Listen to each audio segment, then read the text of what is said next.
വിക്കൻ ദൈവങ്ങളാണ് ആ രണ്ട് രൂപങ്ങൾ. വീഡിയോയിലെ കൽരൂപങ്ങളിലേക്ക് നോക്കിക്കൊണ്ട് സമന്യ പറഞ്ഞു. വിക്ക? മനസ്സിലായില്ല. ചാർലി തിരിച്ചവളോട് ചോദിച്ചു. വിക്ക അതൊരു പേഗൻ മതമാണ്. ഇംഗ്ലണ്ടിലാണ് ആദ്യമായിട്ട് ഈ മതം രൂപം കൊണ്ടത്. വിക്കൻ മതക്കാരുടെ ദൈവങ്ങളാണ് ആ രണ്ട് രൂപങ്ങൾ. തലയിൽ കൊമ്പുകളുള്ളതാണ് അവരുടെ പുരുഷ ദൈവം. അതുപോലെ പരസ്പരം ചേർന്ന് നിൽക്കുന്ന ആ 3 സ്ത്രീ രൂപങ്ങൾ, അതാണ് ട്രിപ്പിൾ ഗോഡ്സ്. പേഗൻ മതമോ? അതെങ്ങനെ നമ്മുടെ നാട്ടില്? ഇസ ആശ്ചര്യത്തോടെ സമന്യോട് ചോദിച്ചു. അതെ, അതുതന്നെയാ എന്റെ സംശയവും. വിക്കൻ മതത്തെ ഇവിടെ ആരാ ആരാധിക്കുന്നേ? ഒരുപക്ഷെ സ്റ്റാൻലി സാഹിബ്?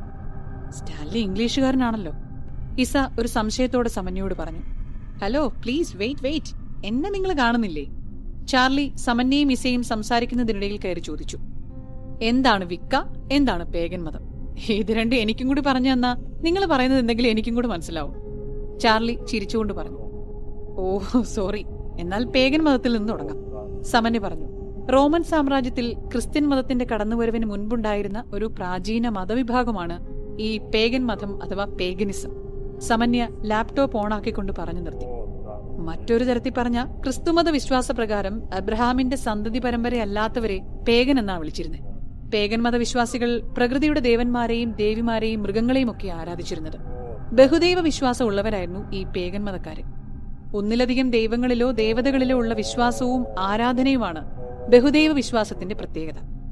അതുപോലെ മാന്ത്രികമായ ഒരുപാട് കഴിവുകളുണ്ടായിരുന്ന ഈ കൂട്ടർ രോഗശാന്തിക്കും രോഗശമനത്തിനും വേണ്ടി പലതരത്തിലുള്ള മാജിക് സ്പെൽസ് ഉപയോഗിച്ചിരുന്നു. ഒന്നുകൂടെ വ്യക്തമായിട്ട് പറഞ്ഞാൽ നമ്മുടെ നാട്ടിലുണ്ടായിരുന്നതും ഇപ്പോഴും ഉള്ളതുമായ ഈ ദുർമന്ത്രവാദവും ആഭിചാരക്രിയകളും അവരുടെ ഇടയിലുണ്ടായിരുന്നു. ഈ ചിത്രം കണ്ടോ? ലാപ്ടോപ്പിൽ ഒരു നക്ഷത്രത്തിന്റെ ചിത്രം കാണിച്ചുകൊണ്ട് സമന്യ ചാർലിയോടും ഇസയോടും പറഞ്ഞു. ഈ പെന്റഗ്രം കണ്ടോ? ഇത് പേഗനിസത്തിന്റെ അടയാളോ? നക്ഷത്രത്തിന്റെ ചിത്രം കാണിച്ചുകൊണ്ട് സമന്യ പറഞ്ഞു. ചാർലിയും ഇസയും ആ ചിത്രത്തിലേക്ക് നോക്കി. സമന്യ തുടർന്നു. പിന്നീട് റോമൻ സാമ്രാജ്യത്തിന്റെ ഉദയത്തോടെ യഹൂദമതവും കടന്നുവന്നു. റോമിന്റെ അതിരുകൾ വിപുലീകരിക്കുന്നതിനോടൊപ്പം അവരുടെ മതത്തെയും അവർ വളർത്തിക്കൊണ്ടുവന്നിരുന്നു. സ്വന്തം മതം വളർത്തുന്നതിനിടയിൽ പേഗൻ മതക്കാരെ ഇല്ലായ്മ ചെയ്യാൻ അവർ ശ്രമിച്ചെങ്കിലും പൂർണ്ണമായിട്ട് റോമൻ അധികാരികൾക്ക് അത് സാധിച്ചില്ല. യഹൂദ മതത്തോടൊപ്പം പേഗൻ മതവും ശക്തി പ്രാപിച്ചുകൊണ്ടിരിക്കുന്നതിനിടയിലാണ് നസ്രേത്തുകാരനായ യേശുക്രിസ്തു അവർക്കിടയിൽ ഏകദൈവത്തിന്റെ സുവിശേഷങ്ങൾ പ്രഘോഷിച്ചുകൊണ്ട് കടന്നുവരുന്നതും പല അത്ഭുതങ്ങൾക്കും റോമൻ ജനം സാക്ഷ്യം വഹിക്കുന്നതും. പക്ഷേ തന്റെ 33-ാം വയസ്സിൽ യേശുവിനെ അന്നത്തെ രാജാവായ പിലാത്തോസ് ക്രൂശിലേറ്റി. ലാപ്ടോപ്പിലെ ചില ചിത്രങ്ങൾ ചാർലിക്കും ഇസയ്ക്കും കാണിച്ചുകൊണ്ട് സമന്യ തുടർന്നു. വർഷങ്ങൾക്ക് ശേഷം, അതായത് ക്രിസ്തുവിന്റെ ക്രൂശുമരണത്തിനും ശേഷം, ക്രിസ്തുവിന്റെ ശിഷ്യന്മാർ ക്രിസ്തുമതം റോമൻ സാമ്രാജ്യത്തിൽ പ്രചരിപ്പിക്കാൻ തുടങ്ങി. പേഗൻ മതത്തെ ഇല്ലായ്മ ചെയ്യാൻ ശ്രമിച്ച പോലെ മാറി മാറി വന്ന റോമൻ ചക്രവർത്തിമാർ ക്രിസ്തുമത വിശ്വാസികളെ ഇല്ലായ്മ ചെയ്യാനും പീഡിപ്പിക്കാനും തുടങ്ങി. എന്നിരുന്നാലും ക്രിസ്തുവിന്റെ മരണവും ശിഷ്യന്മാരുടെ പ്രഭാഷണവും വലിയൊരു തോതിൽ ജനങ്ങളെ ക്രിസ്തുമതത്തിലേക്ക് അടുപ്പിച്ചു. ശക്തമായ രീതിയിൽ ക്രിസ്തുമതത്തെ അടിച്ചൊതുക്കുവാൻ അന്നത്തെ പല ചക്രവർത്തിമാരും ശ്രമിച്ചെങ്കിലും ശ്രമങ്ങളൊക്കെ വിഫലമായിക്കൊണ്ടിരുന്നു. ക്രിസ്തുമതം വലിയ തോതിൽ റോമൻ സാമ്രാജ്യത്തിൽ വളർന്നുകൊണ്ടിരിക്കെ ഇനിയും അവർക്കെതിരെ അതിക്രമങ്ങൾ നടത്തിയിട്ട് കാര്യമില്ലെന്ന് മനസ്സിലാക്കിയ റോമിന്റെ ഒരു ചക്രവർത്തി റോമിലെ സകല മതക്കാർക്കും അവരുടെ ദൈവങ്ങളെ ആരാധിക്കാനുള്ള സമ്മതം കൊടുത്തു. Edict of Milan? കോൺസ്റ്റന്റൈൻ ചക്രവർത്തി? ഇസ ഇടയ്ക്ക് കയറി ചോദിച്ചു. അതെ, കോൺസ്റ്റന്റൈൻ ചക്രവർത്തി. എഡിക്റ്റ് ഓഫ് മിലാനിലൂടെ എല്ലാ മതസമൂഹങ്ങൾക്കും ആരാധനാ സ്വാതന്ത്ര്യവും തുല്യ അവകാശങ്ങളും നൽകി. പക്ഷെ ഞാൻ കേട്ടിട്ടുള്ളത് ഈ കോൺസ്റ്റന്റൈൻ ചക്രവർത്തി ക്രിസ്തുമത വിശ്വാസിയായിരുന്നു എന്നാണ്. അങ്ങനെയല്ലേ? ചാർലി സമന്യോട് ചോദിച്ചു. അല്ല, അദ്ദേഹത്തിന്റെ ജീവിതകാലം മുഴുവനും അദ്ദേഹം ഒരു പേഗൻ വിശ്വാസിയായിരുന്നു. മാത്രമല്ല, അദ്ദേഹം ഒരു പൊന്റിഫെക്സ് മാക്സിമസും കൂടിയായിരുന്നു. അതായത് ഈ സാമ്രാജ്യത്തിലെ പേഗൻ മതത്തിന്റെ മുഖ്യ പുരോഹിതൻ. തന്ത്രശാലിയായ ഭരണാധികാരിയായിരുന്ന കോൺസ്റ്റന്റൈൻ തന്റെ സാമ്രാജ്യം മതത്തിന്റെ പേരിൽ വിഭജിക്കപ്പെടുന്നത് ഇഷ്ടപ്പെട്ടില്ല. പേഗൻ മതത്തോടും ക്രിസ്ത്യൻ മതത്തോടും അദ്ദേഹം തുല്യമായ പ്രീതി കാട്ടി. അവസാനം മരിക്കുന്നതിന് തലേ ദിവസം വരെ സിയുസ് ദേവന് ബലിയർപ്പിച്ചിരുന്ന കോൺസ്റ്റന്റൈൻ മരണക്കിടക്കയിലാണ് സ്നാനപ്പെടുന്നതും ക്രിസ്ത്യാനിയാവുന്നതും. ലാപ്ടോപ്പിലെ ഒരു ഫയൽ തുറന്നുകൊണ്ട് സമന്യ പറഞ്ഞു. കാത്തലിക് എൻസൈക്ലോപീഡിയാണിത്. ഇതിൽ പറയുന്ന കാര്യങ്ങളാണിത്. ഫയൽ കാണിച്ചുകൊണ്ട് സമന്യ തുടർന്നു. വർഷങ്ങൾക്ക് ശേഷം ക്രിസ്തുമതം വലിയൊരു തോതിൽ പടർന്നു. അതോടൊപ്പം പേഗൻ വിശ്വാസികളുടെ എണ്ണവും കുറഞ്ഞു വന്നു. പിന്നീട് നൂറ്റാണ്ടുകൾക്ക് ശേഷം ഇംഗ്ലണ്ടിൽ പുതിയൊരു പേഗൻ മതം ഉദയം കുറിച്ചു. അതായിരുന്നു വിക്ക. വിക്ക മതത്തിൽ ഏകീകൃതമായൊരു വിശ്വാസ പ്രമാണമില്ല. വിക്ക വിശ്വാസ പ്രമാണങ്ങൾക്കനുസരിച്ച് 2 ദൈവങ്ങളുണ്ട്. കൊമ്പുള്ള ദൈവം എന്ന് വിളിക്കുന്ന പുരുഷ ദൈവവും ട്രിപ്പിൾ ഗോഡസസ് എന്ന സ്ത്രീ ദൈവവും പുരുഷ ദൈവം കാട്, മൃഗങ്ങൾ, മരണാനന്തര ജീവിതം എന്നിവയുടെ അധിപനാണ്. ട്രിപ്പിൾ ഗോഡസസ് ആവട്ടെ ചന്ദ്രൻ, നക്ഷത്രങ്ങളെയും വിധിയെയും നിയന്ത്രിക്കുന്നു. ഈ രണ്ട് ശക്തികളും പരസ്പര പൂരകവും പ്രപഞ്ചത്തെ സന്തുലിതാവസ്ഥ നിലനിർത്തുന്ന ശക്തികളാണെന്നും വിക്കകൾ അഥവാ വിക്കൻ വിശ്വാസികൾ വിശ്വസിക്കുന്നുണ്ട്. മറ്റൊരു രീതിയിൽ പറഞ്ഞ പ്രകൃതിക്കൊരു ശക്തിയുണ്ടെന്ന് വിശ്വസിക്കുന്നവരാണിവർ. വായു, ജലം, അഗ്നി, ഭൂമി ഈ ഭൂതങ്ങളിലൂടെ സ്വന്തം ആത്മാവിനെയും ലയിപ്പിച്ചുകൊണ്ട് അവരവരുടെ ദൈവത്തെ ആരാധിക്കുന്നു. അതിലൂടെ പല രീതിയിലുള്ള ബ്ലാക്ക് മാജിക് ചെയ്യാനുള്ള കഴിവുകളും നേടിയെടുക്കുന്നു. സമന്യ പറഞ്ഞു നിർത്തി. സോ പോണക്കാട്ടിൽ തേയില എസ്റ്റേറ്റിന്റെ മാനേജരായി ചുമതലയേൽക്കാൻ വന്ന സ്റ്റാൻലി സായിപ്പ് ഒരു പേഗൻ വിശ്വാസിയായിരുന്നു. അല്ലെങ്കിൽ അയാളുടെ ഭാര്യ കരോളിന പേഗൻ വിശ്വാസിയായിരുന്നു. അല്ലെങ്കിൽ അവർ രണ്ടുപേരും പേഗൻ വിശ്വാസിയായിരുന്നു. ആ നിഗമനത്തിലേക്ക് നമുക്ക് എത്താൻ സാധിക്കും, അല്ലേ സമന്യ? അതെ, അല്ലാതെ വിക്കൻ ദൈവങ്ങൾക്ക് ആ ബംഗ്ലാവിൽ എന്ത് കാര്യം? പാശ്ചാത്യരുടെ ദൈവങ്ങളെ നമ്മൾ ഒരിക്കലും ആരാധിക്കാൻ വഴിയില്ല. തീർച്ചയായും സ്റ്റാൻലിയോ കരോളിനെയോ അല്ലെങ്കിൽ അവർ രണ്ടുപേരും പേഗൻ വിശ്വാസികളാണ്. സമന്യ മറുപടി കൊടുത്തു. പക്ഷേ ഈ ദൈവങ്ങൾക്ക് എന്താണ് ഇവിടെ പ്രസക്തി? ഇസ അവർ രണ്ടുപേരോടായി ചോദിച്ചു. അതിപ്പോ പറയാനാവില്ല ഇസ. ആ ബംഗ്ലാവിന്റെ അകത്ത് ഈ ദൈവങ്ങളുടെ രൂപങ്ങൾ പോലെ ഇനിയും നിഗൂഢമായ പലതും ഒളിഞ്ഞിരിക്കുന്നുണ്ടെന്നാ എന്റെ മനസ്സ് പറയുന്നേ. ബംഗ്ലാവിന്റെ അകത്തെ കരോളിനയുടെ പ്രേതം, ഞങ്ങളെ ആക്രമിച്ച ആ ജീവികള്, ഇപ്പോ ഈ പേഗൻ ദൈവങ്ങൾ എല്ലാം കൂടി കൂട്ടി വായിക്കുമ്പോ ആ ബംഗ്ലാവ് രഹസ്യങ്ങളുടെ കലവറയാണ്. ഒരു കാര്യം ഉറപ്പാ, ഭീതിയുടെ കവചമൊരുക്കി ആരൊക്കെയോ ആ രഹസ്യങ്ങളെ സംരക്ഷിക്കുകയാണ്. ദൈവവും പ്രേതവും മനുഷ്യനും തീർത്ത ഭയത്തിന്റെ കണികകൾക്കുള്ളിൽ ആരുമറിയാത്തൊരു രഹസ്യം ഇനിയും തുറക്കപ്പെടാത്ത വാതിലുകൾ പോലെ കാലത്തിനു മുന്നിൽ അടഞ്ഞുകിടക്കുകയാണ്. ദൈവവും പ്രേതവും മനുഷ്യനും. മനുഷ്യൻ എന്തു പങ്കാണ് ഇവിടെയുള്ളത്? സമന്യ ചാർലിയോട് ചോദിച്ചു. അതേ സമന്യ, ഈ ഭൂതപ്രേതങ്ങൾക്കും ആ ബംഗ്ലാവിനുമിടയിലായി ചില മനുഷ്യരുടെ ഇടപെടലുകളുണ്ട്. ഒന്ന് നിർത്തിയ ശേഷം ചാർലി തുടർന്നു.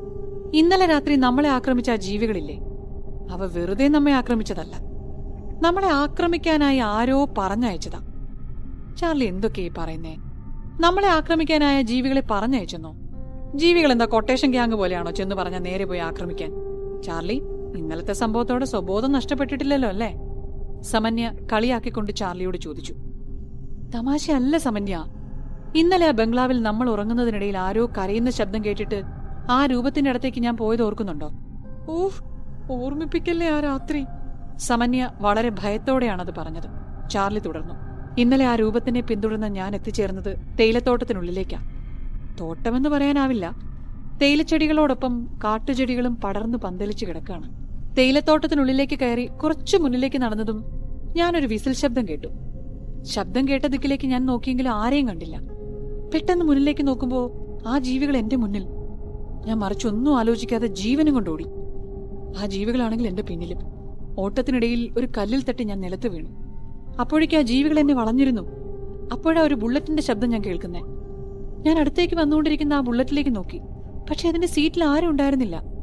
തനിയെ ആരും നിയന്ത്രിക്കാതെയാ ആ ബുള്ളറ്റ് എന്റെ അടുത്തേക്ക് വന്നത്. ബുള്ളറ്റിന്റെ ശബ്ദം കേട്ടതും വീണ്ടും ആരോ വിസിൽ ശബ്ദം ഉണ്ടാക്കുന്ന കേട്ടു. ആ വിസിൽ ശബ്ദം ഒരു സൂചനയാണ്, എന്തിന്റെയോ ഒരു സൂചന. ആ വിസിൽ ശബ്ദം കേട്ടതും ഈ ജീവികളെല്ലാം കൂടി ഇരുട്ടിലേക്ക് മറഞ്ഞു. അപ്പോഴേക്കും എന്റെ കണ്ണുകൾ അടഞ്ഞിരുന്നു.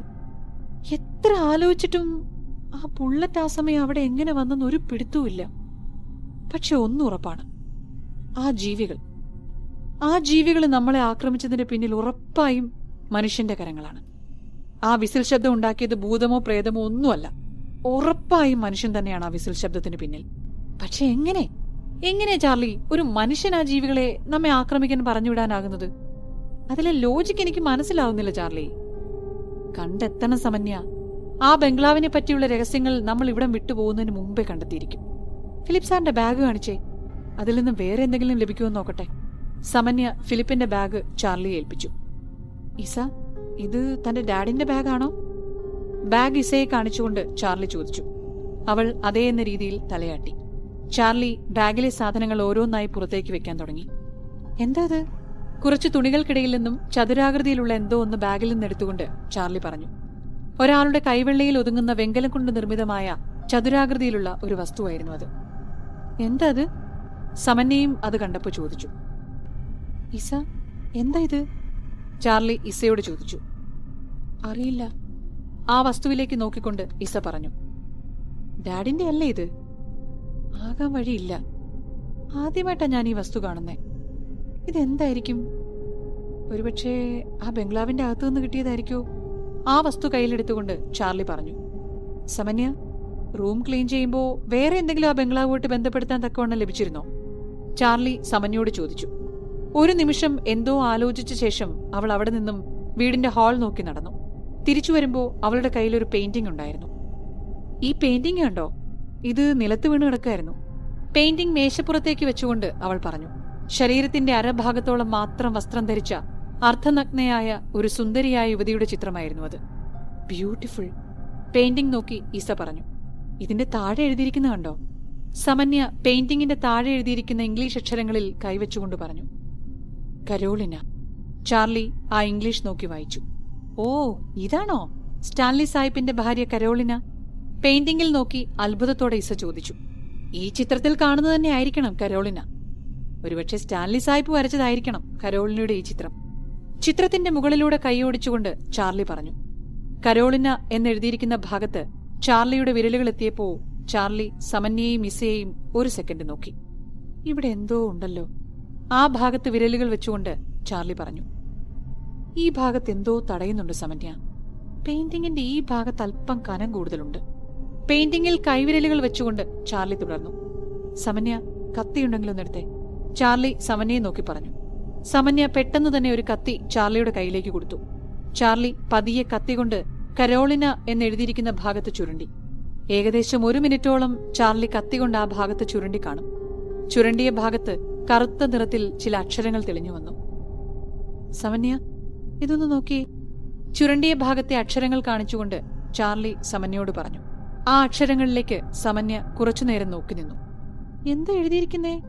ഇതേതാ ഈ ഭാഷ? അതുതന്നെയാ ഞാനും നോക്കുന്നേ. ഇങ്ങനെയൊരു ഭാഷ? സമന്യ അതിലേക്ക് നോക്കി മുഴുവനാക്കാതെ തുടർന്നു. ഇംഗ്ലീഷല്ല, അതുറപ്പാ. പിന്നെ ഇതെന്തു ഭാഷ? അവസാനത്തെ അക്ഷരം ഇംഗ്ലീഷിലെ കെ പോലെയുണ്ട്. ആ അക്ഷരങ്ങളിലേക്ക് നോക്കിക്കൊണ്ട് ഇസ പറഞ്ഞു. അത് ശരിയാണല്ലോ. അങ്ങനെയെങ്കിൽ ഒരുപക്ഷേ... ആ അക്ഷരങ്ങളിലേക്ക് നോക്കി ചിന്തിച്ചുകൊണ്ട് ചാർലി പറഞ്ഞു. പിന്നെ ആ പെയിന്റിംഗ് കയ്യിലെടുത്തുകൊണ്ട് റൂമിലേക്ക് നടന്നു. എന്താണ് ചാർലി ഉദ്ദേശിക്കുന്നതെന്നറിയാതെ സമന്യയും ഇസയും ചാർലിയുടെ പിന്നിലായി നടന്നു. ബെഡ്റൂമിലെ കണ്ണാടിയുടെ അടുത്തേക്കാണ് ചാർലി നടന്നത്.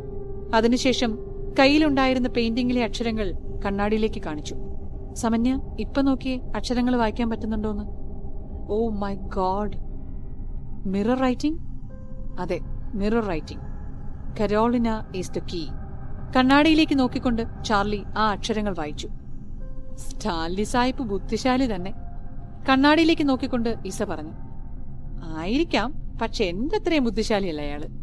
ചാർലി ചിരിച്ചുകൊണ്ട് വീണ്ടും മേശ നോക്കി നടന്നു. സോ എന്തിനായിരിക്കും സ്റ്റാൻലി ഇങ്ങനെ, അതും മിറർ റൈറ്റിംഗ് ആയി ഈ വാക്കുകൾ എഴുതാനുള്ള കാരണം? ഞാൻ പറഞ്ഞില്ലേ സമന്യ, ആ ബംഗ്ലാവ് രഹസ്യങ്ങളുടെ കലവറയാ. എനിക്ക് ഉറപ്പാ ഈ വാക്കുകൾ എന്തിലേക്കോ ഉള്ള ക്ലൂ ആണ്. എന്തിലേക്കുള്ള ക്ലൂ? മനസ്സിലായില്ല ചാർലി ഉദ്ദേശിച്ചത്. രക്തപവിഴം പോലെ എന്തെങ്കിലും ആ ബംഗ്ലാവിൽ ഉണ്ടെന്നാണോ ചാർലി ഉദ്ദേശിച്ചേ? അറിയില്ല സമന്യ. കൂടുതലായി എന്തെങ്കിലും മനസ്സിലാക്കാൻ നമുക്ക് ആ ബംഗ്ലാവിനകത്തേക്ക് കയറണം. ആ ബംഗ്ലാവിലേക്കോ? റിസ്ക് ആണ് ചാർലി. ഇന്നലത്തെ അനുഭവങ്ങൾ ഇത്ര പെട്ടെന്ന് മറന്നോ? അത് സമന്യ പറഞ്ഞതുപോലെ റിസ്കാ ചാർലി. ഇസ സമന്യ പറഞ്ഞതിനെ അനുകൂലിച്ചുകൊണ്ട് പറഞ്ഞു. ഞാൻ തീരുമാനിച്ചു കഴിഞ്ഞു സമന്യ. ഈ പെയിന്റിംഗ്, വെങ്കലം കൊണ്ട് തീർത്ത ഈ വസ്തു, പിന്നെ പെയിന്റിംഗിൽ നിന്ന് ലഭിച്ച ഈ അക്ഷരങ്ങൾ, ഉറപ്പാണ് സമന്യ, കാലാകാലങ്ങളായി ആരുമറിയാത്ത ചില രഹസ്യങ്ങൾ ആ ബംഗ്ലാവിനുള്ളിലുണ്ട്. നമ്മളത് കണ്ടെത്തും. ഞാൻ അതിനകത്തേക്ക് കയറാൻ തീരുമാനിച്ചു. ചാർലി തന്റെ തീരുമാനം അവരെ അറിയിച്ചു. അങ്ങനെയെങ്കിൽ ഏതെങ്കിലും മന്ത്രവാദികളെ പോയി കണ്ട് രക്ഷയൊക്കെ കെട്ടിയോ അല്ലെങ്കിൽ പൂജകളും കർമ്മങ്ങളും ചെയ്ത് അവിടുത്തെ കരോളിനെ ആവാഹിച്ചെടുത്ത ശേഷമോ നമുക്ക് കയറിയ പോരെ? ചാർലിയുടെ തീരുമാനത്തെ പകുതി അനുകൂലിച്ചുകൊണ്ട് സമന്യ പറഞ്ഞു. അത് കേട്ടതും ചാർലി ഒരു നിമിഷം എന്തോ ആലോചിച്ചു. അത് ശരിയാ സമന്യ പറഞ്ഞത്. പക്ഷേ നമ്മൾ മന്ത്രവാദികളെ വിളിക്കുന്നില്ല, പകരം മറ്റൊരാളെ വിളിക്കുന്നു. അതാരാ? സമന്യയും ഒരേ സ്വരത്തിൽ ചോദിച്ചു.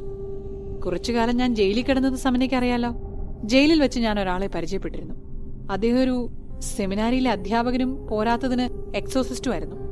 അദ്ദേഹം സ്വന്തം അനുജനായി കണ്ടിരുന്ന ഒരാളുടെ മരണത്തിന് കാരണമായ 4 പെൺകുട്ടികളെ കൊന്നു. ശേഷം പോലീസ് അദ്ദേഹത്തെ പിടിച്ച് ജീവപര്യന്തം ശിക്ഷ നൽകിയെങ്കിലും പിന്നീട് ഒരു കേസിൽ പോലീസിനെ അദ്ദേഹം സഹായിച്ചപ്പോ അദ്ദേഹത്തിന്റെ ശിക്ഷയിൽ ഇളവ് കിട്ടി. അദ്ദേഹം ഇപ്പോ ജയിലിൽ നിന്നും മോചിതനായിട്ടുണ്ട്. ഇവിടെ ഈ ആത്മാക്കളെ തളയ്ക്കാൻ അദ്ദേഹം നമ്മളെ സഹായിക്കും. ആരാണ് അയാൾ? സമന്യയാണത് ചോദിച്ചത്. ഡേവിഡ്. Father David.